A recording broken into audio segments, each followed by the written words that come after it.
किसान भाई, नमस्कार नमस्कार। हमको पता चला गांव की बात में कि आप एक बहुत विकसित और उन्नतशील किसान हैं। तो गन्ना की खेती आप बहुत बेहतर तरीका से करते हैं। तो रोजमर्रा की जिंदगी में लोगों को आर्थिक उत्थान हो और सब किसान को फार्मर सेल्फ हेल्प ग्रुप के किसानों को इससे मदद मिले, तो गन्ना की शॉर्टकट में बताइए जी, इससे किस तरह का हम लोग खेती करेंगे जो वह उन्नत किसान के रूप में होगा और विकसित किसान कैसे बनेगा गन्ना की फसल लगा। चलिए, सबसे पहले मैं धन्यवाद देना चाहूँगी आपकी टीम को कि आज गांव की बात तक की टीम आज मेरे पास पहुंची है और इसी के बीच एक कड़ी लेके आई है ताकि गन्ना के किसान भाइयों के लिए कुछ अच्छा फ़ायदा हो, जिसका मैसेज आप अपने चैनल के माध्यम से आप देने का प्रयास कर रहे हैं। तो मैं किसान भाइयों से एक बार ज़रूर इस चीज़ को मैं क्लियर कर देना चाहता हूं कि आज जो गन्ना हमारा जो फसल है, ये नगदी फसल बन चुका है और ये कमर्शियल तरीका का हमारा एक गन्ना फसल बन चुका है।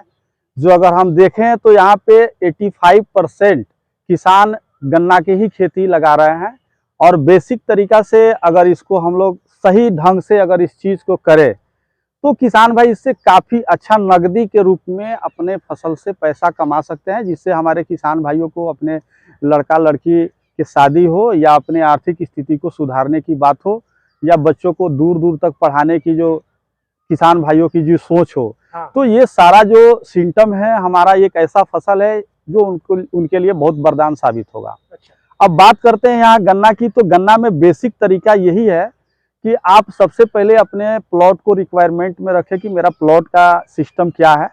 तो प्लॉट में आप सबसे पहले आपका जो भी प्लॉट है उसमें वर्मी कंपोस्ट आपके पास आ रहा है या आपको गोबर, जो हम लोग गांव से हैं तो गोबर का प्रयोग करते हैं, तो गोबर सबसे अगर कह दे तो गोबर से अच्छा कोई भी नेचुरल तरीका का खाद आपको नहीं है। आपके पास अगर उपलब्ध है तो आप गोबर की खाद इसमें किसी भी अपने प्लॉट में जो अपना लगाना चाहते हैं ना, उसमें आप गोबर की खाद डालें, अच्छी जुताई करें। उसके बाद आप एक उन्नत किस्म की वेराइटी आप उसमें लगाएं। जैसे हमारे यहाँ शुगर फैक्ट्री में CO 0238, 118 ऐसे बहुत सारे प्रभेद हैं जो गन्ना के लिए बहुत अच्छा रिकवरी देते हैं, जिसमें वजन बहुत ज़्यादा आता है। कहने का मतलब यह है कि आप अगर उन्नत किस्म की अगर गन्ना की अगर चुनाई करते हैं और अपने खेत में जब लगाते हैं तो आपका जो भी खर्च होता है उस खर्च के मुकाबले आपको अच्छा रिटर्न देता है। उसके बाद जैसे आप गन्ना लगाते हैं उसमें आपको एक सिम्टम बरतना चाहिए कि ताकि गन्ना के रोपाई में आप क्या क्या डालें और क्या क्या सावधानियां बरतें। इसको बहुत शॉर्ट में आपको मैं देना चाहूंगा क्योंकि इसका जो है विधि व्यवस्था बहुत लंबा हो जाएगा। शायद तो इसका छोटा शॉर्ट ही आपको बता रहे हैं। जैसे आप अगर गन्ना की रुपाई करने जा रहे हैं तो उसमें सबसे पहले उसमें जो है व्हाइट गब की आपका ज़्यादा समस्या आता है, जिसको हम लोग अपने देहात गाँव की बात में बोलते हैं कि ये टाड़ा है, उजला दीमक आता है। तो उसका निदान आप शुरुआती रोपाई के समय में करें। अगर इसको कहा जाए तो आप इसको यूं कह सकते हैं कि उसका टेक्निकल आप थियाकाइंड स्ट्रॉन्ग यानी थाइमोक्सम का जो भी ग्रुप भी कंपनी का आप लेना चाहते हैं, आप वहाँ पे अपने खाद के साथ रोपाई में इस्तेमाल कर दें। इससे आपको बेहतर क्या होगा कि जर्मिनेशन मिलेगा।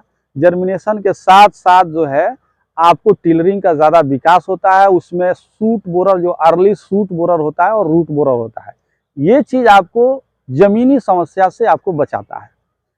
तो जैसे मेरा मैनकाइंड कंपनी आता है, मैनकाइंड कंपनी का जो है थियाकाइंड स्ट्रॉन्ग नाम से आपको आता है, जिसको आप रोपाई के समय में बिल्कुल डाल सकते हैं। और यहाँ हमने थियाकाइंड स्ट्रॉन्ग का ही प्रयोग किया है इस प्लॉट पे।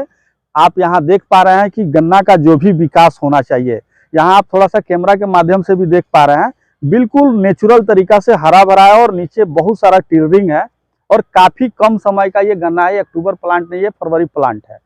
तो ये क्या है कि हमारा बेसल डोज इससे हमारा मजबूत हो जाता है, जिसके कारण हमारा गन्ना का विकास बहुत अच्छा हो पाता है। उसके बाद आप किसान भाइयों, आपसे मैं ये दूसरा चीज़ जो बता रहा हूँ, उसके बाद आपको बोरर का अटैक आता है, जो बोरर के लिए कुछ समस्या आ जाता है, जिसमें हम लोग अपने आप बड़वा के नाम से जानते हैं, जिसमें गोभा ये जो है सूखना शुरू हो जाता है। यानी इसकी जो मेन पिक पॉइंट होता है, इसको वो जो है बोरर उसको कट कर देता है।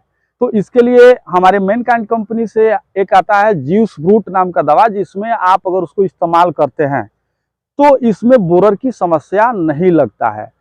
इवन इसमें क्या होता है कि बोरर का अगर हम दवा भी डालते हैं तो बोरर की दवा के साथ साथ उसमें कुछ कटर पिल्लू भी आ जाते हैं जो इसमें पत्ते को कट कर देते हैं। तो ये जो इसमें हमने ज्यूस फ्रूट का प्रयोग किया है इसलिए कि इसमें 2 टेक्निकल डाला गया है, क्लोरोएंट्रानिलिप्रोल और लैम्डासाइलिथ्रिन। यानी आपको सूट बोरर या बोरर किसी भी प्रकार का हो, कहीं भी छुपा हो, उसको कंट्रोल करता है। और साथ ही जो ऊपर से कटर पिल्लू या जो पतंग वाले जो कीट होते हैं जो आपके पत्ते को डैमेज करते हैं, पत्ता लपेटने का काम करते हैं, जो आपका जो आपका जो फसल है नुकसान होने की काफी समस्या हो जाती है, तो आप उस जगह पे अपना ज्यूस फ्रूट आप डाल सकते हैं, क्योंकि मैंने इसमें इस्तेमाल कर चुका हूं। और ये आप देख पा रहे हैं कि इससे कलरिंग जो है बहुत अच्छा है, अच्छा कलर है। अब इसके बाद ये 3 महीना के लिए प्रोटेक्शन में है, इसमें कोई दिक्कत नहीं है, बिल्कुल सुरक्षात्मक तरीका से ये गन्ना मेरा विकास कर रहा है, जो आप भी देख पा रहे हैं। बहुत लास्ट स्टेज एक ऐसा होता है जिसमें आप खाद के साथ, जैसे ही आपकी बरसात यानी जून जो हो चालू होने वाला होता है, इसमें एक लास्ट आप खाद डालिए और खाद के साथ कोई भी खाद के साथ एक कोई भी छोटा सा आप अपना कीटनाशक डाल दीजिए, ताकि आपको लंबा टाइम का ये गन्ना होता है, 1 ईयर का लगभग होता है। तो उसके लिए क्या होता है कि बाद में जो बोरर जब जून में अटैक करने वाला होता है उस समय उसके लिए बहुत सुरक्षा देता है। इसके लिए हम इसमें अभी तो डाले नहीं है, लेकिन इसके लिए मैं अपना ज्यूस फोर्स डालूंगा और वो जो होता है आप खाद में मिक्स करिए, डाल दीजिए। बाद में आप पाएंगे कि आपका जो गन्ना का विकास है काफ़ी लंबा हो जाता है, लगभग 12 से 13 फीट का हाइटेड होता है और उसमें वजन बहुत अच्छा होता है। इसी तरीके से मैं अपना खेती का जो है कार्यक्रम करता हूं और उम्मीद करता हूं कि किसान भाई इस जानकारी से बिल्कुल प्रभावित होंगे और इस तरीके से अगर खेती करें तो उनको काफ़ी अच्छा बेनिफिट मिलने की संभावना रहेगी, उसमें कतई दिक्कत नहीं होगी। क्योंकि हमारा जो है शुरुआत जो है कार्यक्रम करता हूं और उम्मीद करता हूं कि किसान भाई इस जानकारी से बिल्कुल प्रभावित होंगे और इस तरीके से अगर खेती करें तो उनको काफ़ी अच्छा बेनिफिट मिलने की संभावना रहेगी, उसमें कतई दिक्कत नहीं होगी। क्योंकि हमारा जो है शुरुआती से मैनेजमेंट और लास्ट तक का मैनेजमेंट अगर सही है तो सब चीज़ मेरा सही ही जाएगा। यानी इसी को कहते हैं first impression is the last impression, यानी शुरुआत अच्छा तो अंत भी अच्छा। ठीक है, और इन्हीं बातों के साथ मैं आपको एक बार फिर से धन्यवाद देना चाहता हूँ। धन्यवाद। अपना परिचय बता दीजिए किसान बंधुओं से। किसान बंधुओं से मैं अपना परिचय जरूर बताना चाहूँगा, क्योंकि मैं आपकी बात से थोड़ा बात में आ गया, इसके वजह से मैंने अपना परिचय नहीं दे पाया था। मेरा नाम मनोज कुमार है और मैं ग्राम बैरिया का रहने वाला हूँ। मेरा जो ब्लॉक है गौनाहा है और पश्चिम चंपारण बिहार से है। तो इस चीज़ किसान है हमारे गौनाहा। और फिर से मैं एक बार धन्यवाद देना चाहता हूँ आपके गांव की बात की टीम से, क्योंकि आपने मेरे लिए एक खास टाइम निकाला और इसके लिए एक बार फिर से मैं आपको धन्यवाद देता हूँ। बहुत बहुत धन्यवाद। जय जवान जय किसान।